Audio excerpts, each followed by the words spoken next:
Mirë se erdhe në botën ku askush nuk është i pafajshëm. Sekrete shqiptare, vendi ku rrëfimet më të thella, më të ndaluara dhe më të pathëna të shqiptarëve marrin zë. Na bëni subscribe për histori të ndryshme.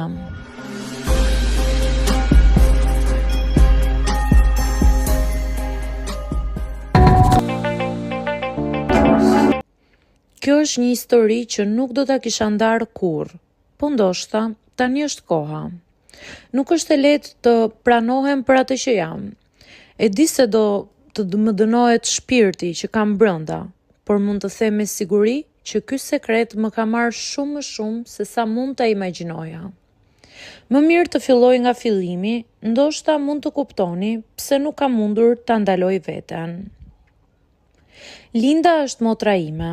Ajo është gjithçka për mua. Jeta ime ka qenë gjithmonë rreth saj dhe e di se ajo më ka dashur gjithmonë. Ndërsa kalonin vitet, ne u rritëm shumë të lidhura, më shumë se motra, ishim shoqe, mbështetje, gjithçka tjetër që mund të kërkoni nga një marrëdhënie familjare.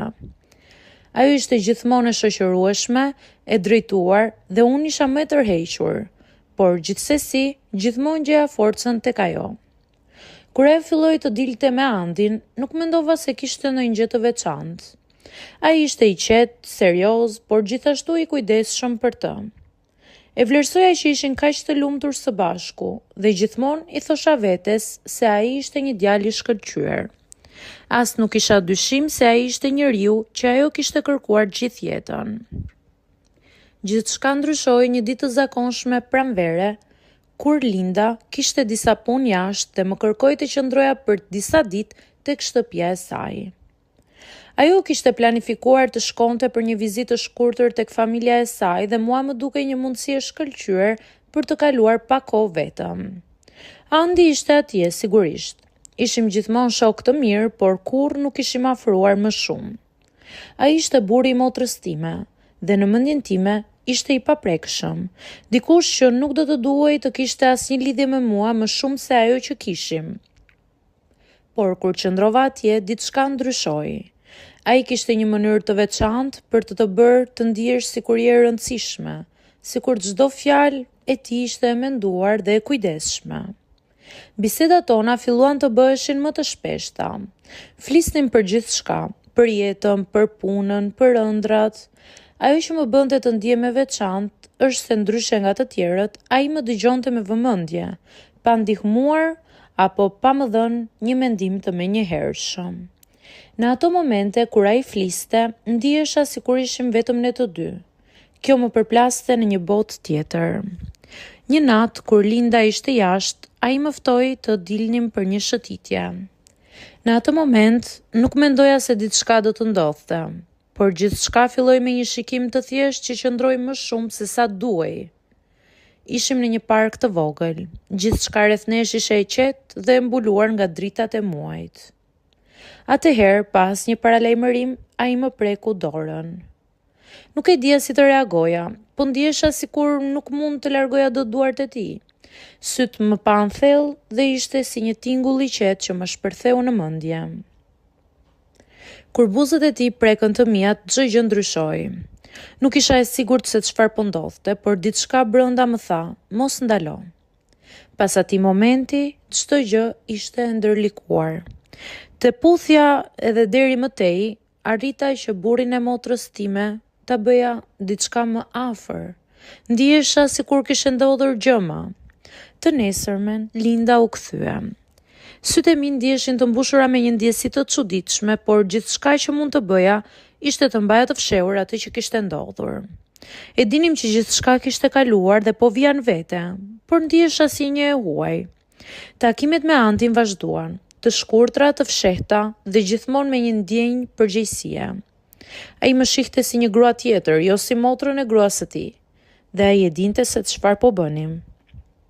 Por ishte një forcë që na tërhiqte. Dhe çdo herë që ishim të vetmuar, ajo forcë na shpërthente. Gjërat vazhduan të bëhen gjithnjë e më të vështira. Linda filloi të pyeste shpesh për Andin, për marrëdhënien e tij me të, për çdo gjë që lidhej me të. Ndihesha si një varg që po mbante një barë të madhe, duke ditur se çdo fjalë e gabuar mund të shkatroj gjithçka që kisha ndërtuar. Por nuk mund të largohesha, nuk mund të ndaloja. Kisha rënë thellë në diçka që nuk kishte kthim. Dhe i gjitha kjo ishte një ndjenjë e humbur, e gënjeshtërt dhe nuk di nëse do të ndalesha ndonjëherë.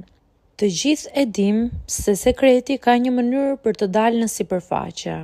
Ndoshta ajo gjithmonë ashtu si e presim, por më shpejt se sa ne e mendojmë. Për mua, ndjesia e tensionit ka qenë gjithnjë aty, gjithmonë duke më rënduar si një barë që po më shtypte gjithnjë e më shumë. Të jetosh me këtë sekret çdo ditë është një ferr që nuk mund të shpëtosh dot. Ka pasur ditë që ka menduar se nuk mund të vazhdoj më. Më ka shkaktuar dhimbje të mëdha që i fshija për një kohë të gjatë, duke u përpjekur ta mbaj për vete. Më ka shkaktuar ankth, vështirësi dhe një ndjenjë faji që nuk mund ta përshkruaj. Por nuk mund ta ktheja pas, dhe çdo herë që shikoja Andin, më dukej se ai ishte po aq i ndikuar nga kjo situatë si unë, dhe gjithçka që mund të bënim ishim të vazhdonim fshehtësim për këtë marrëdhënie të ndaluar. Një ditë, pas disa muajsh që ndihesha e ngarkuar, dikush qëndroi në derën time. Ishte Linda. Sytë e saj të shqetësuar, fytyra e mbushur me dyshime, më bën të ngri në vend. Nuk e dija se çfarë priste, por e ndjeva se ky ishte fundi.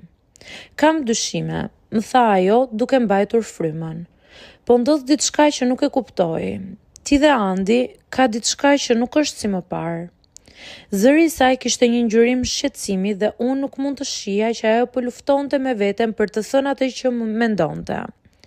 Për një moment ndjeva se do të shpërtheja. Ajo dinte gjithçka. Po, ndoshta ishte një instinkt i motrës, një lidhje natyrshme që ajo kishte me mua, që më kishte ndihmuar ta kuptonte këtë të vërtetë të tmerrshme. Ishte momenti që kisha frikë se do të vinte. Ajo mund të më kërkonte të tregoja gjithçka, mund të humbisja gjithçka që kisha ndërtuar, dhe e dija që kjo do të thoshte se marrëdhënia jonë do të shkatrojë përgjithmonë. Po, ndoshta nuk do të kisha mundur ta shpjegoja, por ishte një ndjenjë që nuk kishte nevojë për fjalë. Linda, i thash duke mbajtur veten të qetë, edhe pse zemra po më rrihte fort. Nuk është ashtu siç e mendon, nuk është ashtu siç duket. Ajo më pa për një moment dhe me një shikim që i thoshte gjithçka, por nuk tha asnjë fjalë tjetër, vetëm heshti. Më në fund, ngriti kokën dhe më tha me zë të ulët. E di, por do të më duhet të përballem me këtë. Do të flas me Andin. Dhe ajo shkoi. Nuk e di sa minuta kaluan, por ndihesha si një jetë e tërë që po më kalonte përpara syve të mi. Çdo sekond, çdo frymë që merja ishte gjithçka më e vështirë. Dhe pas një kohe, kur i hapa syt, ai ishte aty. Andi. Ai nuk e kishte të vështirë të kuptonte ndjesinë që kishte brenda tij. Ishte e dukshme që ai po ndihej aq i humbur sa edhe unë. E dija që kishte marrë një vendim dhe ai e dinte se çfarë po ndodhte. Duhet të ndalojmë, më tha me zërin e tij të shtrënguar.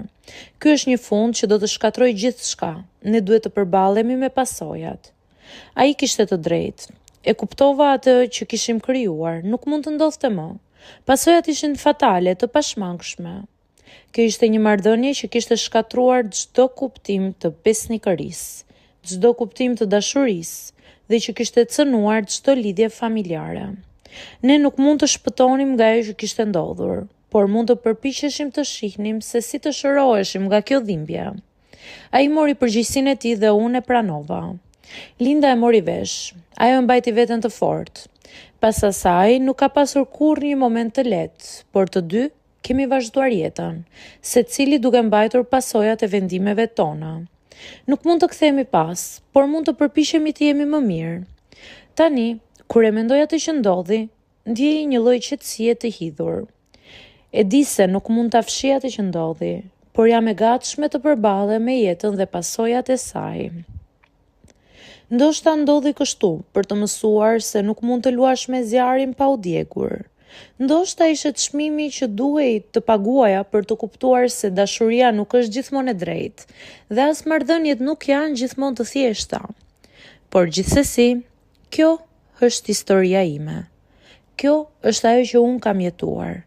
Dhe ndoshta është një mësim që do më shoqëroj gjithë jetën.